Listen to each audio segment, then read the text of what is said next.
আল্লাহ রাসূল বলেছেন ইদা ক্বালা রাজুল আল্লাহ কুতিলা, মুখ দিয়ে যদি শুধু আল্লাহর নাম বলে তাহলেই জানে মেরে ফেলা হবে। এখনের দুনিয়ায় দেখেন না, বেপর্দা থাকা সহজ, বেপর্দা থাকলে কেউ কিছু বলবে না, কিন্তু পর্দা পশিদা করা এতটা জটিল হয়ে যাচ্ছে।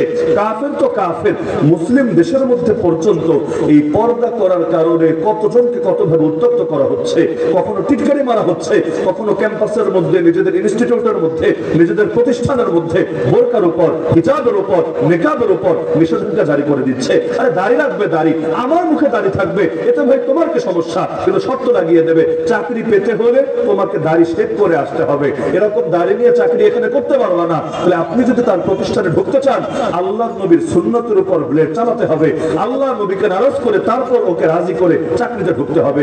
এমনকি কলেজ ভার্সিটিতে যারা পড়ে, এই কিছুকাল আগ পর্যন্ত পত্র পত্রিকায়ও মাঝে মধ্যে লেখা হতো যে জঙ্গি হওয়ার আলামত, হঠাৎ করে ধর্ম পালন শুরু করে দিয়েছে, কথাবার্তার মধ্যে আরবি শব্দ ব্যবহার করতে শুরু করেছে, কাপড়টা আপনার নিচে না পড়ে আপনার উপরে পড়ছে, গার্লফ্রেন্ডের সাথে সম্পর্ক রাখে না, নাটক সিনেমাও দেখে না, গান বাজনার অনুষ্ঠানেও যায় না, বিভিন্ন দিবস টিবস পালন করে না। এই টাইপের গুণ যাদের ভেতর পাওয়া যাবে তাদেরকে নাকি জঙ্গি বলে সন্দেহ করতে হবে। আর আলেম ওলামার মধ্যে কেউ যদি জিহাদের কথা বলে, খেলাফতের কথা বলে, দিন কায়েমের কথা বলে, বাস তার নামে জঙ্গি একটা সিল লাগিয়ে দেবে। তার মানে জঙ্গি গালি থেকে বাঁচার জন্য জিহাদকে আড়াল করতে হবে, জঙ্গি গালি থেকে বাঁচার জন্য খেলাফতকে গোপন করতে হবে, জঙ্গি গালি থেকে বাঁচার জন্য কোরআনের কয়েকশো আয়াতকে মুছেই ফেলতে হবে। এরপর আপনি যাই করেন না কেন কেউ জঙ্গি বলবে না। আপনি বেদাতে সয়লাভ ঘটিয়ে দেন, কেউ জঙ্গি বলবে না। আপনি ইসলামের অপব্যাখ্যা করেন, কেউ জঙ্গি বলবে না। আপনি শাহবাগে গিয়ে নাস্তিকদের সুরে সুর মিলিয়ে কথা বলেন, কেউ জঙ্গি বলবে না। শুধু কোরআনে জিহাদ আর খেলাফতের যে কথা আছে সেটা জাতির সামনে তুলে ধরেন, এই বাঙালি মুসলিম জাতি আপনারা জঙ্গি গালি দিতে ভুল করবে না। কি এক আজীব তামাশা, মানে ইসলামের আমল করবে দূরের কথা, ইসলামের কথা বলবে এটা পর্যন্ত সহ্য হয় না।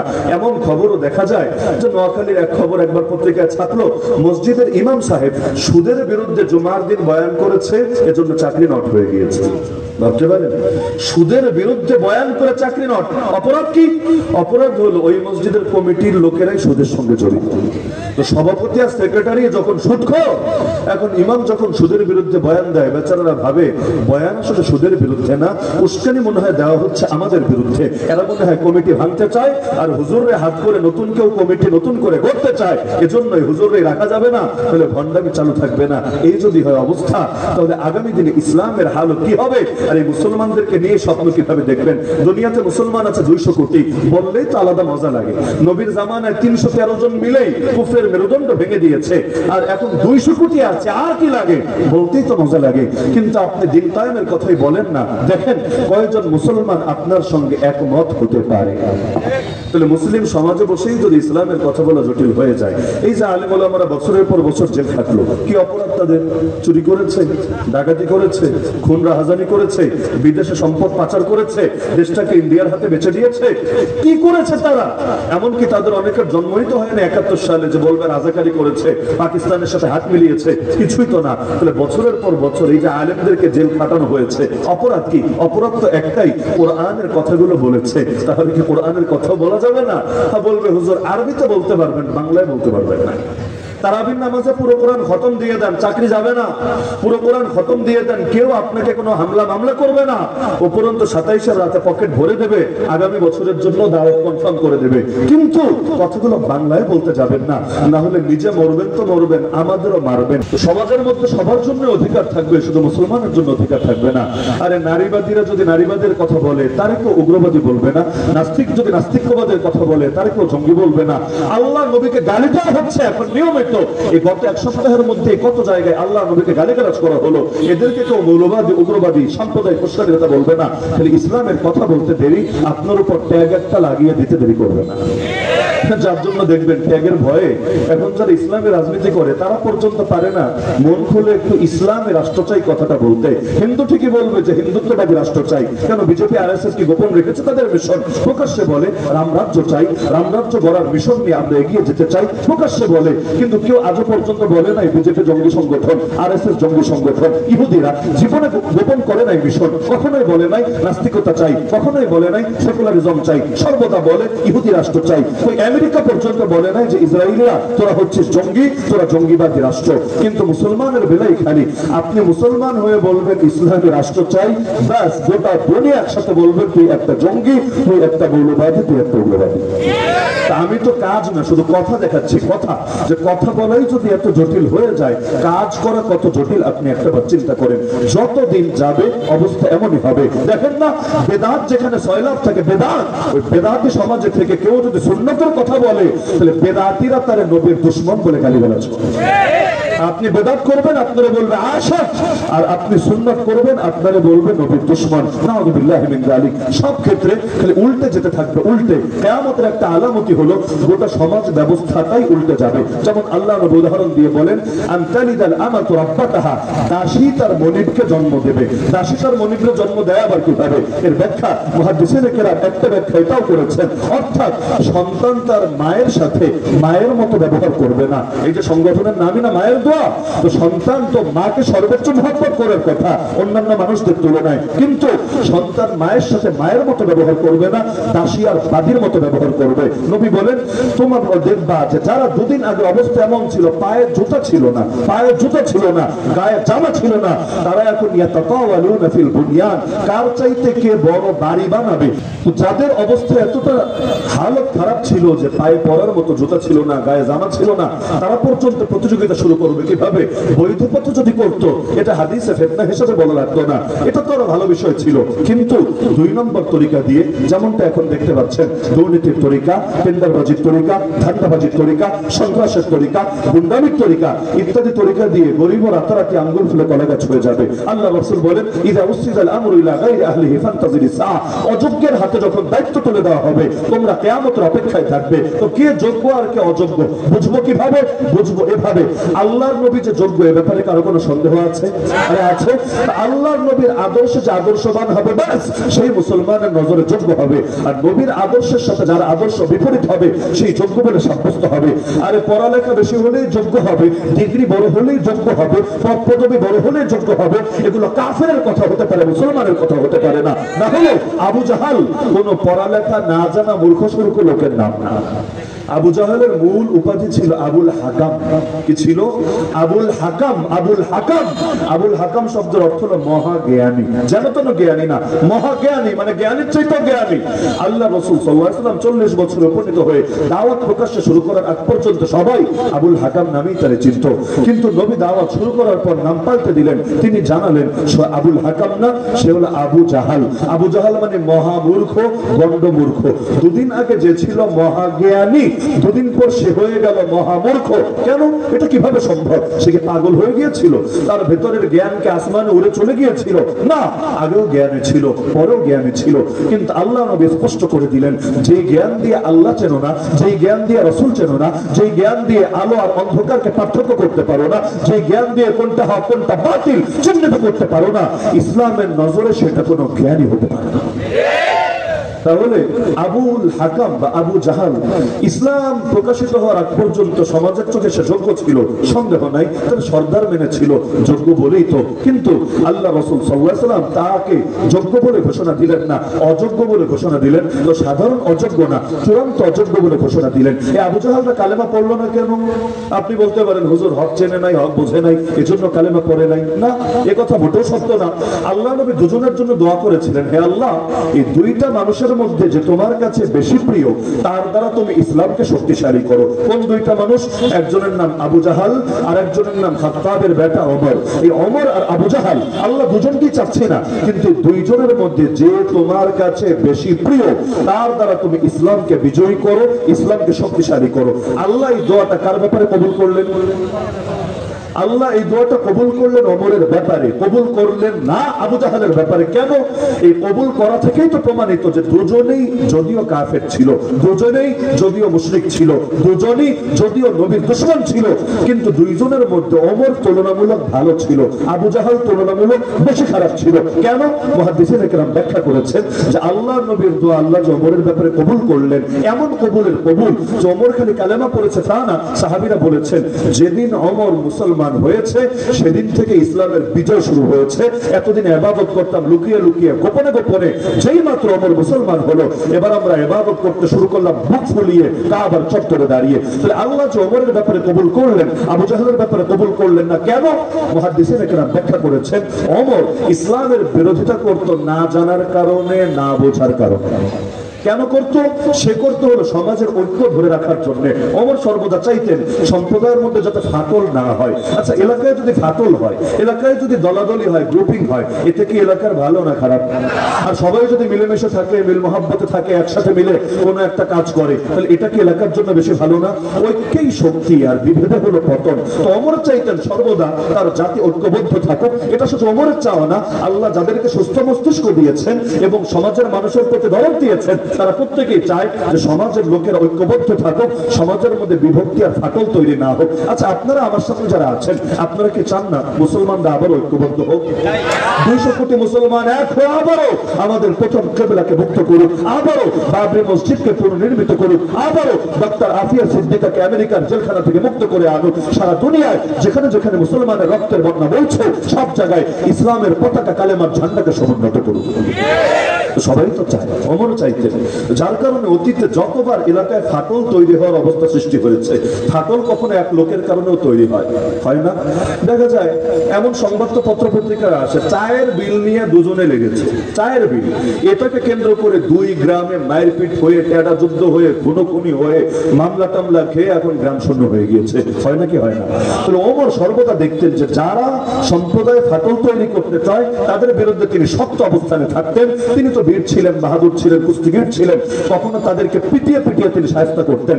যখন দেখলেন তিনি কিরে হঠাৎ করে দেখি আব্দুল্লাহর পুত্র মুহাম্মাদের কি হয়েছে, সে দেখে আলাদা একটা গ্রুপ হয়ে গেছে, তার সঙ্গে একজন একজন করে অনেকে যোগ দিচ্ছে, যারা যোগ দিচ্ছে আর আলাদা হয়ে যাচ্ছে। এরা এখন অন্যদের মতো মূর্তি পূজাও করে না, অন্যদের সাথে মিলেমিশে তাদের শিরকি জাহেলি কাজকর্মে অংশগ্রহণ করে না। তো তিনি আর গভীরে ঢুকলেন না যে ব্যাপার কি। তিনি দেখলেন একদিকে আছে সকলে, আরেকদিকে আছে মাত্র 5-10 জন মানুষ। তিনি এখন চিন্তা করলেন ঐক্য ঠিক রাখতে চাইলে 5-10 জনকে আগে দমাতে হবে। অথচ ঐক্য ঠিক রাখার তরিকা কিন্তু এটা না যে যেদিকে লোক বেশি আছে ওদিকে দালালি করতে হবে। ঐক্য ঠিক রাখার তরিকা হলো যেটা হক সেটাকে সবাই যাতে মানতে পারে এই পরিবেশ তৈরি করতে হবে। একথা মাথায় গেঁথে রাখবেন। ঐক্যের মানে কি? যে সমাজে সবাই বেদাত করে, আমারও বলবেন তুমিও বেদাত করো, ব্যাস ঐক্য হয়ে যাবে। আর ঐক্যের মানে কি? যে সমাজে সবাই ইন্ডিয়ার দালালি করে, আর এখন যারা নতুন আসবে তাদেরকেও বলবেন ইন্ডিয়ার পাচারতে হবে, দালালি করতে হবে, গোলামি করতে হবে, ব্যাস ঐক্য হয়ে যাবে। আল্লাহ কসম, এটা ঐক্য বলে না। এই ঐক্য দিয়ে ইসলামের এক পয়সা ফায়দাও হবে না। ঐক্য মানে হলো আল্লাহই বলেছেন ওয়াতাসিমু বিহাবলিল্লাহি জামিআ, সবাই মিলে কোরআনকে আঁকড়ে ধরতে হবে, ব্যাস সব ভেদাভেদ দূর হয়ে সমাজ ঐক্য প্রতিষ্ঠা হবে। ঐক্যের মানে ভণ্ডামি করা না। অনেক এলাকায় হয় এমন যে এলাকায় অনেকে বেদাত করে, কয়েকটা যুবক ছেলে পেলে দিন বুঝতে শুরু করেছে, এরা সুন্নাতের উপর আমল করে, এদেরকে সবাই মিলে কোন ঠাসা করে ছাড়ে, কিরে তুই এলাকায় থাকতে পারবি না, বের হ, তোর মতো লোক এই আশিকানের মধ্যে থাকতে পারবে না, তুই গুস্তাখে রাসূল। এমনটা বিবেরিয়ায় হয় না মনে হয়? আরে হয় না মনে হয়? বহুত হয়, সারা বাংলাদেশে হয়। তাহলে হকের উপর চলাটাই সেখানে পাপ হয়ে যায়। দেখবেন হুজুর তো বহুতই আছে, কিছু হুজুরকে আলাদা টার্গেট করে জেলখানায় কেন ঢোকায়, আলাদা টার্গেট করে সারা বছর হয়রানি করে কেন বেড়ায়? অপরাধটা কি? টুপি তারাও পরে, অন্যরাও পরে, জামা তারাও গায়ে দেয়, অন্যরাও গায়ে দেয়, দাড়ি তাদেরও আছে, অন্যদেরও আছে, পার্থক্য কোথায়? তারা হয়তো এমন কিছু সত্যকে তুলে ধরে যেটার ব্যাপারে অনেকে হয়তো মুখ বন্ধ করে রাখে। এখন তুলে ধরার কারণে এতে অন্যরা চিন্তা করে আরে আমাদের স্বার্থ তো নষ্ট হচ্ছে। আর এভাবে হক প্রকাশিত হতে থাকলে 2 দিন পর যদি আমাদের উপরে জুলুম নির্যাতন শুরু হয় তাহলে কি হবে? তখন দেখা যায় বাতিল যতটা জুলুম করে কখনো কখনো ঘরের লোকেরা এর চাইতে বেশি জুলুম শুরু করে। কতভাবে বয়কট করা যায়। আল্লাহ নবীরা বয়কট করেছে না? অর্থনৈতিক ভাবে পর্যন্ত এমন বয়কট করেছে, খাবার পর্যন্ত দেয়নি, খাবার। অথচ নবী যেই সময় শিশু আবি তালিবে ছিলেন, নবীর সঙ্গে শিশুরাও ছিল। শিশুরা এমন এমন শিশু যারা দুগ্ধপোষ্য, মায়ের দুধ খেয়ে যারা বেঁচে থাকতে হয়, কিন্তু মায়েরও খাওয়ার মতো কিছু নাই। দুধ আসবে কোত্থেকে? বাচ্চাগুলো পর্যন্ত শুকিয়ে কাঠ হয়ে চিৎকারে আসমান জমিন কাঁপিয়ে তুলেছে। এখন যেমন ইয়ামানের শিশুদের অবস্থা দেখবেন, এই সৌদি এক মুসলিম কান্ট্রি, ইয়ামান আরেক মুসলিম কান্ট্রি, কিন্তু মুসলমানে যুদ্ধ করে ইয়ামানে হাজার হাজার বাচ্চা, আরে দেখলে চোখের পানি ধরে রাখা যায় না, এমন ভাবে বুকের খাঁচাগুলো ভেসে ওঠে, শরীরের হাড্ডিগুলো স্পষ্ট হয়, মনে হয় এটা কোনো জিন্দা মানুষ না, এটা আস্ত একটা কঙ্কাল। প্রতি বছর কত হাজার হাজার বাচ্চা এভাবে অপুষ্টিতে, না খেতে পেরে, বিভিন্ন রোগ ব্যাধিতে আক্রান্ত হয়ে মরে যায়। এগুলো নিয়ে চিন্তা করারও তো কোনো সময় আমাদের কাজ করে না। মুসলমান হলে আমার অধিকার থাকে না? ফিলিস্তিনে মাইর খেলেও দরকার ছিল আমেরিকা এসে ফিলিস্তিনের পাশে দাঁড়াবে, কারণ ইউক্রেন যখন মাইর খায় আমেরিকা গিয়ে ইউক্রেনের পাশেই কিন্তু দাঁড়ায়। কিন্তু মুসলমান হয় এমন বড় পাপ, এখানে মায়ের খেলেও পাশে পাবেন না, মায়ের দিলেও পাশে পাবেন না। আফগানিস্তানের তালেবানরা এতকাল জঙ্গি বলেছে না? জানেন না আপনারা জঙ্গি বলেছে না? আচ্ছা, কি কারণে জঙ্গি? যে ওর দেশে আমেরিকা মারতে এসেছে, ও মায়ের খাবে না কেন? ও মায়ের জবাবে মায়ের দেবে কেন? যদি পরাজয় বরণ করে নিত, যুদ্ধ ছাড়াই দেশটারে ওদের হাতে তুলে দিত, জঙ্গি কিন্তু বলতো না। বলতো এরা ভালো, এরা সুশীল, এরা এটা, এরা সেটা। কিন্তু মারতে এসেছে, এরা বলেছে আমরা জিন্দা থাকতে আমাদের দেশ কোনো ভিনদেশীর হাতে তুলে দেব না।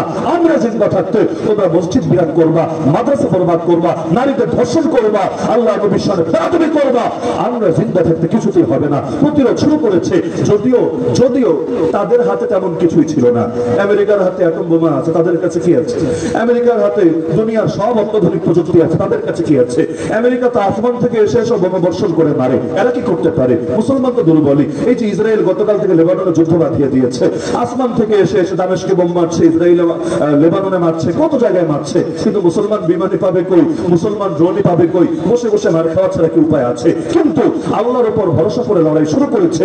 19 বছর পর আল্লাহ তাদেরকে মুক্তি দিয়েছে, স্বাধীনতা দিয়েছে। তাহলে যারা দেশ রক্ষার জন্য, ধর্ম রক্ষার জন্য, জাতি রক্ষার জন্য লড়াই করে, তাদেরকে জঙ্গি বলে না মুক্তিযোদ্ধা বলে? আপনাদের শব্দে, আপনাদের পরিভাষায় তাদেরকে জঙ্গি বলে না মুক্তিযোদ্ধা বলে? নিঃসন্দেহে মুক্তিযোদ্ধা বলে। তাহলে এদেরকে মুক্তিযোদ্ধা না বলে এতকাল জঙ্গি বললো কোন দুঃখে? এখন বলে না, এখন তো ক্ষমতায় চলে এসেছে, ক্ষমতায় আসলে আর বলে না। সব দোষ হলো যতদিন ক্ষমতার বাইরে থাকবেন। কোন রকম যদি আসতে পারেন 7 গুণ মাফ হবে। আমরা জেলে থাকতেও পত্রিকায় দেখতাম, লিখেছে তালেবান জঙ্গিরা হামলা করে আশরাফ গানী সরকারের এতজনকে মেরে ফেলেছে। আর এখন কি লেখে জানেন? তালেবান সরকার দেশ চালাচ্ছে। তাহলে দুদিন আগে বলতো তালেবান জঙ্গি, এখন বলে তালেবান সরকার। কি রে ভাই, জঙ্গি আবার সরকার হয় কিভাবে? তার মানে ফেলার নাম বাবাজি। আর যে যখন পাওয়ারে থাকবে, সত্যের ভক্ত, নরমের জম, এই সমস্ত ধান্দাবাজরা এই পরিচয়টাই দেবে। তাহলে এই যে দীর্ঘ 19 বছর তাদেরকে মুক্তিযুদ্ধ না বলে জঙ্গি বললো কেন? আমার দৃষ্টিতে এর একমাত্র কারণ হলো যে তাদের মাথায় পাগড়ি আছে, তাদের মুখে দাঁড়িয়ে আছে, তাদের গায়ে জামা আছে, এবং তারা প্রতিটা শব্দে বাক্যে বলেছে যে আমরা ইসলামকে বিজয়ী করতে চাই, ইসলামী রাষ্ট্র চাই। আমরা গণতান্ত্রিক রাষ্ট্র চাই না, সেকুলার রাষ্ট্র চাই না, নাস্তিকবাদের রাষ্ট্র চাই না, সমাজতান্ত্রিক রাষ্ট্র চাই না। আমরা মুসলমান, আমরা ইসলামী রাষ্ট্র চাই। কারণ ইসলামের মধ্যে মুক্তি আছে, ইসলাম ছাড়া কোনো কিছুতে মুক্তি নাই। ইসলামের কথা কেন বললো? এজন্য জঙ্গি। যদি ইসলাম ছাড়া ভিন্ন কিছুর কথা বলতো, দেখতেন না, ভুলেও তাদেরকে বলেছে জঙ্গি। না হলে আমি তো দেখালাম ইসরায়েলের ইহুদিরা তো ঠিকই বলছে ইহুদি রাষ্ট্র চাই, জঙ্গি বলে না। বিজেপি আরএসএস এর কত নেতা বলছে হিন্দু রাষ্ট্র চাই, জঙ্গি বলে না। খালি ইসলামের রাষ্ট্র চাই বলতে দেরি, জঙ্গি গালি খেতে দেরি হবে না। এই সমস্ত দুনিয়া দিয়ে হবেটা কি? তো বলছিলাম আল্লাহ নবীর দোয়া আল্লাহ ওমরের ব্যাপারে কবুল করলেন, আবু জাহেলের ব্যাপারে কবুল করলেন না। কেন? ওমর বিরোধিতা করতো না জেনে, না বুঝে। যেদিন জানতে পেরেছে, কিভাবে ঘটনা সবাই জানেন, বোন জামাই রে মারতে মারতে যখন ক্লান্ত, হঠাৎ দিলটা নরম হলো, বললো কি পড়ছিলি এতক্ষণ, আমরা পড়তে দে। বোন বললো আগে পবিত্র হয়ে আসো। কোন নাপাক ব্যক্তির হাতে আমরা আল্লাহর কালাম তুলে দিতে পারি না। মন এতই নরম হলো, পবিত্র হয়ে আসলো, হাতে কালামে পাক তুলে দিল। ভাষা যেহেতু আরবি, আলাদা করে তো আর মস্ক করানো লাগবে না, একাই সে পড়লো, পরে পরে অর্থ বুঝে ফেললো। আরে সূরা তাহার কয়েকটা আয়াত পড়লো, কোন ওয়াজ লাগলো না, নসিহত লাগলো না, মোটিভেশন লাগলো না, কনভিন্স করা লাগলো না, কিছু না। কয়েকটা আয়াত পড়তে দেরি, সঙ্গে সঙ্গে ওমর বলতে দেরি না, আরে জলদি আমারে নবীর কাছে নিয়ে চলো, আমি কালেমা পড়ে মুসলমান হয়ে যাবো। কয়েকটা আয়াত পরে মুসলমান হওয়ার সিদ্ধান্ত নিল, মানে বুঝতে পারছেন এতকাল না জেনেই বিরোধিতা করেছে, না বুঝেই বিরোধিতা করেছে। এই যুগে যেমন দুনিয়ার অনেকে মুসলমানদের বিরোধিতা করে মিডিয়ার সংবাদ দেখে দেখে, কারণ মিডিয়া মুসলমানদের একটা খারাপ ইমেজ দাঁড় করেছে, পশ্চিমা বিশ্বে ইসলাম ফোবিয়া ছড়িয়ে দিয়েছে। এখন অনেকে না বুঝেই মুসলমানরা গালি দেয়, ইসলামরে গালি দেয়।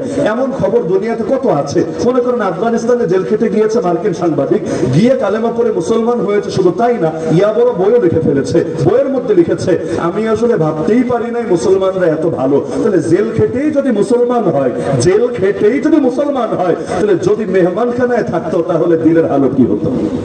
তাহলে মুসলমান এবং ইসলামের ব্যাপারে যে ফোবিয়া সারা দুনিয়া ছড়িয়ে দেওয়া হয়, না বুঝেই অনেকে ভয় পায়। বাংলাদেশে শিক্ষিত সমাজের অনেকে ইসলামের বিজয় চায় না। কেন জানেন? এরা ভাবে ইসলাম বিজয়ী হলে দেশের অর্থনীতি শেষ, রাজনীতি শেষ, কূটনীতি শেষ, ব্যবসা বাণিজ্য শেষ।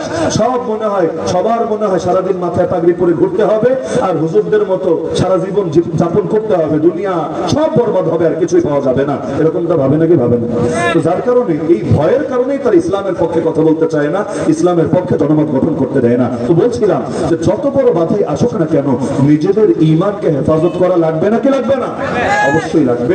দিন যত যাবে কঠিন হবে, তো কঠিন হোক না কেন আমাদের ঈমান রক্ষা করতে হবেই হবে। এখানে যুবক যারা আছেন, স্মার্টফোন চালান, অ্যান্ড্রয়েড মোবাইল চালান, অ্যান্ড্রয়েডে চালান আর আইফোনে চালান, যাই চালান, এই জামানায় আধুনিক ডিভাইস চালাবেন আবার নজরও হেফাজত করবেন। এটা সহজ না কঠিন? নিঃসন্দেহে কঠিন, নিঃসন্দেহে কঠিন। এত বেশি কঠিন যে রাস্তা দিয়ে হাঁটতে গিয়ে যারা নজর হেফাজতে রাখে তাকায় না, লজ্জা লজ্জা লাগে। কারণ এক মেয়ের দিকে তাকাবে, মেয়ে যদি দেখে ফেলে কি ভাববে, কত রকম চিন্তা ভাবনা কাজ করে। কিন্তু এরকম বহুত মানুষও দেখা যায় লুকিয়ে লুকিয়ে মোবাইলের মধ্যে ঠিকই গোপন গোপন ভাবে গুনাহ করতে থাকে। হয় নাকি হয় না? সেভাবে দুনিয়ার কেউ দেখছে না, কেউ জানছে না, কেউ সাক্ষী থাকছে না। কিন্তু কেউ জানলেই কি না জানলেই কি, একজন যদি জানেন, আরে তিনি না বিচার করবেন, পাকড়াও করবেন। কার থেকে গোপন করবা? কিয়ামতের দিন আদম থেকে শুরু করে সর্বশেষ মানুষ সবার সামনে আল্লাহ যখন তোমার পাপ প্রকাশ করে দিবেন, তখন তোমার ইজ্জতের কি অবস্থা হবে? তখন তো বাপেও জানবে, মায়েও জানবে, মুরব্বিও জানবে, সবাই জানবে। আর একবার কোন মেয়ের দিকে কুদৃষ্টি যাওয়ার আগে যদি ভাবতে পারতো, একবার তাকাচ্ছি, কয় সেকেন্ডে দেখবো, 2 সেকেন্ড, 5 সেকেন্ড, 1 মিনিট, 1 ঘন্টা। কিন্তু রব্বুল আলামিন কিয়ামতের দিন ভোরে যখন চোখের মধ্যে জ্বলন্ত সীসা ঢেলে দিবেন, জ্বলন্ত সীসা ঢেলে দিবেন, তার ক্ষমতা আছে, সে আযাব আর গজব সহ্য করতে পারবে। আমাদের বুজুর্গরা বলতেন, গুনাহ করো, সমস্যার কিছু নাই, তবে এই পরিমাণ গুনাহ কইরো যেই পরিমাণ আযাব সইতে পারবা। যেই পরিমাণ আযাব সইতে পারবে ওই পরিমাণ গুনাহ করো, সমস্যা নাই। কিন্তু এর চাইতে বেশি করতে যেও না, না হলে বান্দা আল্লাহর আযাব সওয়ার মতো ক্ষমতা আল্লাহ কাউরেই দেন নাই। তাহলে যৌবনকে হেফাজত করতে পারবেন তো ইনশাআল্লাহ? এখন যুবকদেরকে কি যৌবন হেফাজত করতে বলবেন? মুরব্বীরাই যে হারে বদনজর করতে থাকে, এই মোবাইল যারা চালায় শুধু যুবকরাই মনে হয় খারাপ সিনারি দেখে। বড় দুঃখের বিষয়, দেখবেন বাসের মধ্যে পর্যন্ত পাশ দিয়ে যাচ্ছেন, এমন এমন দৃশ্য দেখছে আপনার বাপের বয়সী, আপনার চাচার বয়সী, আপনার দাদার বয়সী লোকেরা। লজ্জায় আপনারই মাথা নত হয়ে আসবে। আল্লাহর ভয় যদি না থাকে, পৃথিবীর কোনো কিছু দিয়ে সম্ভব না কাউকে গুনাহ থেকে ফেরানো। সুতরাং আমি 2টা পরামর্শ দেব বলেছিলাম। আজকের 1 নম্বর পরামর্শই হলো নিজেদের ঈমান, নিজেদের আমল, নিজেদের চরিত্র, নিজেদের দিনদারি হেফাজত করতে হবে। নফস এবং শয়তানের ধোঁকা থেকে বাঁচাতে হবে। এমনকি দুনিয়ার কাফের, মুশরিক, নাস্তিক, বেঈমান যতই ষড়যন্ত্র চক্রান্ত করুক, ঈমান আমল হাতছাড়া করা যাবে না। এটা নিয়ে বাঁচতে হবে, এটা নিয়ে মরতে হবে। আজকাল দেখবেন অনেকে দাড়ি রাখে না লজ্জায়, জানেন না? দাড়ি রাখে না লজ্জায়। কি লজ্জা? লোকে তারা আঙ্কেল আঙ্কেল বলবে। বলে মানুষ এক ফাজিল, বয়সে হয়তো তার চাইতে ছোট, কিন্তু দাড়ি রেখেছে, বলে চাচা এই কামটা করো, আঙ্কেল এই কামটা করো। আরে তোর কি দরকার তারা চাচা বলা, তারা আঙ্কেল বলা? এটাও এক ধরনের ক্রিটিসাইজ টাইপের। ডাইরেক্ট তো খোটা দিতে পারে না, ঘুরায় পেঁচায় দেওয়ার চেষ্টা করে। তো অনেকে লজ্জার কারণে দাড়ি রাখে না, আবার কেউ হলো সংকোচের কারণে রাখে না। এতকাল রাখি নাই, রাখলে বন্ধুরা কি ভাববে, কি বলবে না বলবে, কত রকম টিটকারি করবে। পাঞ্জাবি পড়তেও ভয় পায়, কি না বলবে। মেয়েরা অনেকে বোরকা পড়তে ভয় পায়, আরে এতকাল একরকম জীবন যাপন করলাম, হঠাৎ বোরকা পড়লে কি না কি মন্তব্য করবে। আরে দুনিয়ার লজ্জাই বড় হয়ে গেল, আর কিয়ামতের দিন লজ্জিত হতে হবে, এই কথা মাথা থেকে হারিয়ে গেল। এর চাইতে বড় আফসোসের বিষয় কি হতে পারে? বাংলাদেশে এখন দেখেন সমকামীরাও ট্যাবু ভাঙার নামে লজ্জা ভেঙে ওদের শয়তানি আলাপ প্রকাশ্যে মিডিয়ার সামনে দাঁড়িয়ে পড়ছে। সমকামিতার মতো জঘন্য জিনিস, এটা তো এতটাই জঘন্য, গ্রামের মুরব্বীদের সামনেও যদি এই কথা কেউ বলে ওরে জুতা দিয়া বাইরে সোজা করে ছাড়বে। এতটা জঘন্য জিনিস। আর ধর্ম রাখেন, হিন্দু খ্রিস্টান বৌদ্ধদের সামনে গিয়েও যদি আলাপ তোলে, কে আছে এটাকে ভালো নজরে নেবে? সবাই কিন্তু খারাপ নজরে, কৃষ্ণ নজরেই দেখবে। এরকম একটা পচা জিনিস, গান্থা জিনিস, নিকৃষ্ট জিনিস, বিকৃত রুচির জিনিস, আর যেটা জানোয়ারও করে না এমন জিনিস, যে পাপের কারণে আল্লাহ লূত নবীর জাতিকে বরবাদ করেছেন, এইরকম জিনিস প্রকাশ্যে মিডিয়ার মধ্যে খালি প্রকাশই করছে না, এটা শিক্ষা সিলেবাসে পর্যন্ত ঢুকাচ্ছে, বারবার ঢুকানোর চেষ্টা চালাচ্ছে, এটার পক্ষে আইন বানাচ্ছে, মিডিয়া দিয়ে টাকা পয়সা দিয়ে এটার পক্ষে জনমত গঠন করছে। এমনকি বড় মজার বিষয় হলো এই যে ট্রান্সজেন্ডার এক একটা বের হচ্ছে, ছেলে মেয়ে হয়ে যাচ্ছে, মেয়ে ছেলে হয়ে যাচ্ছে, মেয়ে ছেলে কম হয়, ছেলে আবার মেয়ে অনেকগুলোই হচ্ছে, যেগুলো হচ্ছে এক একজন দেখা যাচ্ছে আন্দোলনের মূর্ত প্রতীক হচ্ছে। মিডিয়া বড় বড় হুজুররা নিয়ে কোনো নিউজ করবে না, কিন্তু এরা কি করে, কেমনে হাঁটে, কেমনে বসে, কি ফিল করে না করে, সবগুলো নিয়ে বড় বড় প্রতিবেদন ছাপতে থাকবে। আর এক একজন আরে 2 দিন আগে ঠিক মতো খেতে পারতো না, অথচ এক একটা অপারেশনে লক্ষ লক্ষ টাকা খরচ হয়। ট্রান্সজেন্ডার চাইলে হওয়া যায় এমন না, বিশাল অ্যামাউন্টের পয়সা খরচ হয়, একবার খরচ করলেই শেষ না। নিয়মিত তাদেরকে ট্রিটমেন্টের উপর থাকতে হয়, কিছুদিন পর পরই তাদেরকে এটা চিকিৎসার দ্বারস্থ হয়ে থাকতে হয়। এমন করাও জানে যে এর পরিণতিতে মৃত্যু নেমে আসে, এর পরিণতিতে হতাশা নেমে আসে, দুনিয়ার লাইফও বরবাদ হয়ে যায়। তাও কেন করে? ইতিমধ্যে কারো কারো ব্যাপারে জানা গিয়েছে 2 দিন আগে ঠিক মতো খেতেও পারতো না, এখন টাকা কোথায় রাখবে, রাখার জায়গা পাচ্ছে না। এই টাকা কি আল্লাহ আসমান থেকে পাঠিয়েছে? এই টাকা কি গুপ্তধন পেয়েছে, সেখান থেকে আবিষ্কার হয়েছে? না, বরঞ্চ যাদের দালালি করতে গিয়ে, যাদের এজেন্ডা বাস্তবায়ন করতে গিয়ে এই শয়তানে বাংলাদেশ আমদানি করছে, তারাই সরবরাহ করছে। তাহলে ওরা শয়তানের পক্ষে যদি প্রকাশ্যে কথা বলতে পারে, আমরা কি ইসলামের পক্ষে প্রকাশ্যে কথা বলতে পারবো না? আরে পারবো না? তবে যুবকদেরকে অনুরোধ করবো, আল্লাহ বসতে একটা মাহফিল দিয়ে থামবেন না, বরঞ্চ পুরো বছর জুড়ে প্রতিটা এলাকার প্রতিটা যুবকের পেছনে আলাদা আলাদা মেহনত করে চেষ্টা করেন, যাতে করে প্রতিটা যুবকই দিনের এক একজন সৈনিক হয়ে যায়, প্রতিটা যুবকই এক একজন ওমর, এক একজন খালিদ বিন ওয়ালিদ, এক একজন হামজা, এক একজন তারিকে পরিণত হয়। পারবেন না ইনশাআল্লাহ? একদিনের মাহফিল দিয়ে সমাজ পরিবর্তন হয় না, এটা হলো জাস্ট স্টার্টিং। ওই স্টার্ট দিয়ে দিতে হয়, জানেন এটা ছাড়লো কিভাবে? এমনি এমনি ঘোরায় না, তো প্রথমে ঘোরাতে হয়, জোরে একটা ঘোরানো দিলে স্টার্ট আসে, কিন্তু স্টার্ট আসলেই শেষ না, জিনিসটা তো রানিং থাকা লাগবে। রানিং না থাকলে আলো পাবেন, রানিং না থাকলে মাইক চলবে। তো একদিন মাহফিল করলেন, কিছু জজবা আসলো, কিন্তু এতেই শেষ না, বরঞ্চ সিলসিলাটা ধরে রাখতে হবে। পারবেন না ইনশাআল্লাহ?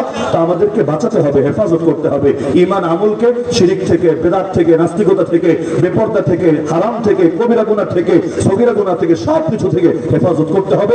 আমাদের সমাজকে নবীর সমাজের মতো বানাতে হবে। হ্যাঁ, আমি বলে দিচ্ছি, এই কাজ করতে গেলে বাধা আসবেই, এই কাজ করতে গেলে গালি খাওয়া লাগবেই। নবীরাই গালি খেয়েছেন, আপনি গালি খাবেন না কেন? নবীরাই জেলে গিয়েছেন, আপনার জেলে যাওয়া লাগবে না কেন? হকের কাজ করবেন, কিন্তু বাধা শিকার হবেন না। অতীতেও হয় নাই, এখনো হচ্ছে না, কোনোদিন হবে। এজন্য আল্লাহ বলেছেন তার প্রিয় বান্দাদের 6 গুণের একটা গুণ, ওয়ালা ইয়াখাফুনা লাওমাতা লাইম, কোন নিন্দুকের নিন্দাকে পরোয়া করে না। এই হকের কথা বললে দেখবেন লিবাসধারী মানুষও আপনার পেছনে লাগতে দেরি করবে না। কখনো বলে দিবে নবীর দুশমন, কখনো বলে দিবে এই, কখনো বলে দিবে সেই, বলে না? আরে বলে না? কিন্তু বৃক্ষ তোমার নাম কি, ফলে পরিচয়, কে কি বললো দেখার দরকার নাই। ভালো ফল দেন, কিয়ামতের দিন এই ফলের মূল্যায়ন হবেই হবে ইনশাআল্লাহ। পারবেন তো ইনশাআল্লাহ? 1 নম্বর কাজ নিজেদের হেফাজত করা, আর 2 নম্বর কাজ, এটাই আজকে শেষ পরামর্শ, সেটা হলো নিজেদেরকে হেফাজত করলেই এই শ্রেষ্ঠ উম্মত হতে পারবেন না, শ্রেষ্ঠ বান্দা হতে পারবেন না। দ্বিতীয় কাজ হলো নিজেকে যেভাবে গড়েছেন এবার জাতিকেও গড়তে হবে, নিজেকে যেভাবে আলোকিত করেছেন ওই আলোয় সমাজকেও আলোকিত করতে হবে। আল্লাহ নবী এত মাইর খেয়েছেন কেন? আরে নিজে জান্নাতি হওয়ার জন্য, নিজের শুধু আমল করার জন্য না। আল্লাহ নবীর তো জাহান্নাম নিয়ে কোনো ভয় নাই। আল্লাহ নবী মাইর খেয়েছেন সমাজে বাকি চালানোর জন্য, সমাজের মানুষগুলোকে দিনদার বানানোর জন্য। তাহলে আমরা শুধু নিজে বুঝলে হবে না, জাতিরও বুঝাতে হবে। নিজে ঈমান আনলে হবে না, জাতিরও ঈমান আনাতে হবে। নিজে আমল করলে হবে না, জাতিরও দিয়ে আমল করাতে হবে। নবী বলেছেন তোমাদেরকেও ঈমানদার হতেই পারবে না যতদিন না নিজের ভাইয়ের জন্য তা পছন্দ করে যা নিজের জন্য পছন্দ করে। আমি আমার জন্য জান্নাত পছন্দ করি, আপনারা করেন না? আপনারা করেন না? তো সমাজে মুসলমানকে আমরা যে কয়েকজন মাহফিল শুনতে আসলাম এরাই, এর বাইরে তো মুসলমান নাই নাকি আছে? তা আমি যদি ঈমানদার হতে চাই, নবী বলেছেন নিজের জন্য যা চাই আমার ভাইয়ের জন্য তা চাইতে হবে। তা আমি আমার জন্য জান্নাত চাই, আমার ভাইয়ের জন্য কি জাহান্নাম চাইতে পারি? যদি তার জন্য জান্নাত চাই তাহলে দাওয়াত তো দিতেই হবে। যদি তার জন্য জান্নাত চাই জিহাদ তো করতেই হবে। যদি তার জন্য আমি জান্নাত চাই তাহলে সমাজের মধ্যেও তো ইসলামকে বিজয়ী করতে হবে। তাহলে শুধু নিজেকে হেফাজত করলেই চলবে না জাতির মধ্যে হকের বাতি জ্বালাতে হবে? তাহলে দুইটা কাজ করবেন, বিশেষ করে যুব সমাজের মাহফিল তো এই দুইটা পরামর্শ আমি দিয়ে গেলাম। লম্বা চওড়া বয়ানের প্রয়োজন নাই, গল্প কেচ্ছা কাহিনী শুনে ঘন্টার পর ঘন্টা সময় নষ্টের প্রয়োজন নাই। আমি মনে করি এই দুইটা পরামর্শের উপরে যদি কেউ আমল করে, এই দুইটা পরামর্শের উপরে কেউ যদি আমল করে ইনশাআল্লাহ জিন্দগি পরিবর্তন হবেই হবে। আমাকে কর্তৃপক্ষ জানালেন মাহফিলের গুরুত্বপূর্ণ একজন মেহমান, তিনি নাকি আসবেন না। কেন আসবেন না? বিভিন্ন ওজোর তো থাকতেই পারে, ওজোরের কারণে অনেকে আসেন না। তবে আমাকে জানালেন যে আপনার নাম আছে এটা দেখার কারণে তিনি আসবেন না। আমি মনে মনে বললাম আলহামদুলিল্লাহ। এমন যদি হয় যে আমার নাম দেখার কারণে কেউ মাহফিলে আসবে না, দাওয়াত রেখেও ওয়াদা রক্ষা করবে না, ওয়াদা রক্ষা না করা কার আলামত ওটা আর বললাম না, দরকার নাই। ওয়াদা দেওয়ার পর ওয়াদা রক্ষা করবে না কেন? এখানে আলী হাসান ওসামা আছে, ভালো কথা, কিন্তু দেখবেন নাস্তিকদের সাথে প্রোগ্রাম ঠিকই করে। মানে সভাপতির নামের জায়গায় কোন নাস্তিকের নাম, কোন হিন্দুর নাম, কোন সেকুলারের নাম, কোন পাপাচারীর নাম, কোন সুৎখোরের নাম, কোন ঘুষখোরের নাম, কোন নেতা নেত্রীর নাম, কোন দুর্নীতিবাজের নাম, দেখবেন প্রোগ্রাম ঠিকই চলবে। খালি অমুক হুজুর কেন আসবে এজন্য আসা যাবে না। তবে যেহেতু এখানেরই ঘটনা, আমি মাহফিল থেকে প্রকাশ্যই বলে যাচ্ছি, আমি লুকোচুরি করতে পছন্দ করি না। আর বাইরে একটু ভেতরে একটু পেটে দেখানো আমার তবিয়তে ধরে না। আমি এখান থেকে বলে যাই, যে কোনো সময় যে কোনো ব্যক্তি যদি মনে করে আমাদের কোনো কথা, আমাদের দাওয়াত, আমাদের আদর্শ এটা ইসলাম বিরোধী, কোরআন বিরোধী, আল্লাহ নবীর আদর্শ, সাহাবায়ে কেরামের আদর্শের সঙ্গে সাংঘর্ষিক, তাহলে যে কোনো সময় আমাদেরকে চ্যালেঞ্জ করতে পারে। যদি তারা প্রমাণ করতে পারে হ্যাঁ আমাদের দাওয়াতটা হক না বাতিল, আমাদের কথাগুলো ইসলামের পক্ষে না ইসলামের বিপক্ষে, আল্লাহর কসম করে বলছি, আপনাদের হাজার হাজার মানুষকে সাক্ষী রেখে বলছি, আমরা সেই মত থেকে রুজু করব, উজ্জ করে নেব, নিজেদের অতীত অবস্থান থেকে প্রকাশ্যে তওবা করে আমরা অবস্থান ঠিক করে নেব। আর যদি এমনটা না হয়, বরঞ্চ আড়ালে আড়ালে বিরোধিতা করে, যেমন আমরা গ্রেফতার হওয়ার পরও পুলিশ পর্যন্ত কথা বলেছে যে হুজুর আমাকে জিনিস পর্যন্ত দেখিয়েছে, দেখেন স্বরাষ্ট্র মন্ত্রণালয় থেকে আপনাদের এই কয়েকজনের নামের বিশেষ তালিকা এসেছে। গণগ্রেফতারি চলছিল সেই 2021 সালের কথা, হেফাজতের গণগ্রেফতারি চলছিল হেফাজতের উপর। আমি তো হেফাজতের কোনো দায়িত্বশীল না, অতীতেও ছিলাম না, এখনো পর্যন্ত নাই। তাহলে আমাদেরকে তো ওই সময় গ্রেফতারি তালিকার মধ্যে ঢোকানোর কথা না, আগে ধরবে না পরে ধরবে ভিন্ন আলাপ, কিন্তু সেই 1500-এর মধ্যে তো আমরা লিস্টে ঢোকার কথা না। কিন্তু দেখা গেল আমাদেরকেও সে গণগ্রেফতারির মধ্যে গ্রেফতার করে দিল। এমনকি পত্রপত্রিকায় পর্যন্ত হেফাজত আলেমদের নিয়ে যখন নাম লিখতো, লিস্ট করতো, এর মধ্যে আমাদের নামও ঢুকিয়ে দিত। তো ওই সময় বলেছিল যে হুজুর স্বরাষ্ট্র মন্ত্রণালয় থেকে আপনাদের নামের আলাদা তালিকা এসেছে এবং তালিকা কারা দিয়েছে এটার ব্যাপারে আমাকে মৌলিক কিছু ধারণা দিয়েছে, বলবো না, এগুলো বলারও কিছু দরকার নেই, একদিন না একদিন আল্লাহ জাতির সামনে প্রকাশ করবেন ইনশাআল্লাহ। তো কাক কাকের গোশত খায় না, তবে আমরা আমাদের গোশত খাই, খুব মজা করে খাই, খুব মহব্বতের সাথে খাই, খেতে থাকেন, আপত্তির কিছু নাই। যে নামেই সমুদ্রের ভেতরে তাকে শিশির আর কুয়াশার ভয় দেখিয়ে কি হবে? আল্লাহর দিনের পথে তো রক্ত দেওয়ার পর, আল্লাহর দিনের পথে তো জান দেওয়ার পর, এখানে যারা নামে যান কোরবান করার নিয়ত নিয়ে নামে। আমরা ছোটবেলায় যখন মাদ্রাসায় ভর্তি হই, আমি স্কুলের বারান্দায়ও যাইনি, তো ছোটবেলায় যখন মাদ্রাসায় ভর্তি হই, ওই ছোট সময় অত কিছু তো বুঝি না, কিন্তু বারবার দেখতাম আমার বাবাকে অপমানিত হতে হতো একটা কারণে। কিসের জন্য? আমরা দুই ভাই, কোনো বোনও নাই, আর আমার 14 গোষ্ঠীতে অতীতে কোনো আলেমও নাই। তো সবই যেহেতু জেনারেল, তো এখন বাবারা চলবে যাদের সাথে বা তাদের কলিগ যারা, সহকর্মী যারা, তারাও তো জেনারেল। কতবার যে জীবনে দেখেছে, মানে কত শতবার হবে আমার হিসাব নেই, যে আমরা পাশে হঠাৎ আব্বুকে জিজ্ঞাসা করছে, খলিল ভাই কামটা কি করলেন? দুইটা ছেলেরই মাদ্রাসায় দিয়ে দিলেন। আরে আপনারা যখন বুড়া হবেন আপনাদেরকে কে দেখবে? অন্তত একটা ছেলে রাখতেন, একটা ছেলেরে অন্তত লাইনে রাখতেন, আরেকটারে দিতেন, মাদ্রাসায় দিতেন। এখন মাদ্রাসায় দিচ্ছেন, নিজেই কি খাবে আর আপনাদের কি খাওয়াবে? আমার এখনো যে কয়বার মনে পড়ে, অন্তর থেকে বাবার জন্য দোয়া বের হয়ে আসে। বাবা জবাব দিত, আমার দুনিয়া লাগবে না, আল্লাহ যা দিয়েছে আলহামদুলিল্লাহ, এটা দিয়ে আমার দুনিয়া চলে যাবে, মরার পর যাতে একটা সম্বল থাকে, এর জন্যই তো মাদ্রাসায় দিয়েছি। সারাটা জীবন শুনেছি যে এই কথাটাই জবাব দিয়েছেন। ওই সময় মনটা খুব ধাক্কা লাগতো, ছোট মানুষ তো মনে খুব ধাক্কা লাগতো। চিন্তা করতাম, আরে মাদ্রাসায় আসলাম, কি এমন পাপ করে ফেললাম যে এর জন্য আমাদের সামনে খোটা দিতে হবে? আরে না দিলে দেবে এটা তো, ছোট বাচ্চার মনটা তো নরম, এর সামনে খোটা দিতে হবে। তার মানে মানুষের সেন্টিমেন্ট, মানুষের মানসিকতাটাই এখন এমন হয়ে গিয়েছে। কিন্তু আলহামদুলিল্লাহ, আলহামদুলিল্লাহ, তাই বলে ছোটবেলায় একবার মনে আসে নাই বা বাবারে বলি নাই যে বাবা আমাদের তো মনে হয় দুনিয়া নাই, আমাদের তো ক্যারিয়ার নাই, আমাদের তো দুনিয়া সবই বরবাদ, তাহলে দেন না স্কুলে যাই, দেন না আলিয়া মাদ্রাসায় যাই, দেন না আমরা একটু ডাক্তার, উকিল, ইঞ্জিনিয়ার, ব্যারিস্টার হই। আলহামদুলিল্লাহ, জিন্দগিতে একবারও বলি নাই। তো মাদ্রাসায় যখন গিয়েছি ছোট বয়সে এতটুকু বুঝেছি যে দুনিয়ারে নিজের হাতে কোরবান করার জন্যই মাদ্রাসায় এসেছি। এখন কেউ যদি অর্থের ভয় দেখায়, হাস্যকর না, তাহলে বিষয়টা কেমন হবে? এর চাইতে বড় হাসি মজাকের বিষয় কি হবে? তো আমরা যখন দাওয়াতের ফিল্ডে নেমেছি, গলার মধ্যে ফাঁসির দড়ি পরার জন্যই নেমেছি। আল্লাহর কসম জিন্দগিতে এটা কখনো ভাবি নাই যে দাওয়াত দেওয়ার কারণে গলার মধ্যে ফুল দেওয়া হবে, এটাই ভেবেছি এই দাওয়াতের কারণে গলার মধ্যে ফাঁসি দড়ি ঝুলবে। ইমাম আবু হানিফা যদি লাশ হয়ে জেল থেকে বের হতে পারে, আরে আমি কি? ইমাম মালিকের মুখে চুনকালি লাগিয়ে গাধার পিঠে চড়িয়ে মদিনার অলিতে গলিতে যদি ঘোরানো হতে পারে, আমি কি? ইমাম আহমদ বিন হাম্বলের বুড়া বয়সে পিটাতে পিটাতে পিটাতে পিঠের গোস্তগুলোকে পর্যন্ত কিমার মতো বানিয়ে ফেলতে পারে, আমি কি? আরে বেলালে হাবশির উপর যদি এমন নৃশংস জুলুম হতে পারে, আমি কি? আরে হুসাইনের রক্তে যদি কারবালার ময়দান রঞ্জিত হতে পারে, আমি কি? আরে শাওলিউল্লাহ দেহলভির মতো ব্যক্তি, মুজাদ্দিদ আল ফিসানির মতো ব্যক্তি, তারা যদি কোরবানি দিতে পারে, আমি কি? সৈয়দ আহমদ শহীদ, শাহ ইসমাইল শহীদ যদি বালাকোটের ময়দানে কোরবান হতে পারে, আমি কি? তাদের জীবনী আল্লাহর দ্বীনের জন্য কোরবান হতে পারলে আমার জীবনও আল্লাহর দ্বীনের জন্য কোরবান হতে পারবে। এমনকি দুনিয়ার মধ্যে যা আল্লাহ দিচ্ছেন, আল্লাহ টুকটাক তো দিচ্ছেন, যা দিচ্ছেন বিশ্বাস করেন এটাও আশার বাইরে, কল্পনার বাইরে, স্বপ্নের বাইরে। কারণ আমরা তো এই মিশন নিয়ে নামিই নাই। ধরেন জীবনে যত মাহফিল করেছি, এই বছর এখনো মাহফিলের মৌসুমে তো শুরু হয়নি, কিন্তু আলহামদুলিল্লাহ যারা জানেন তো জানেন, এমন একটা দিনও মনে হয় খুব কমে যায় যে এই দিন ঘরে বসে থাকি। বরং চাই যেমন আজকে 3টায় আছে মাহফিল, এই গরমের মধ্যে প্রচন্ড গরমে তো বসে তো থাকছি না, কিন্তু এই যে কাজগুলো করছি, কেউ কোনোদিন বলতে পারবে আপনাদের এই হরসপুর বা বিজয়নগরে তো কম আসি নাই, জীবনে আমি কখনো কোনো টাকা পয়সার ইঙ্গিত দিয়েছি? ডাইরেক্ট কোনো দূরের কথা, কোনো ইঙ্গিত বা কাউরে দিয়ে বলিয়েছি? বলাতে পারবে? কেন আমরা ডিমান্ড করলে মানুষ মনে হয় দাওয়াত দেবে না? ডিমান্ড করলে দাওয়াত দেবে না?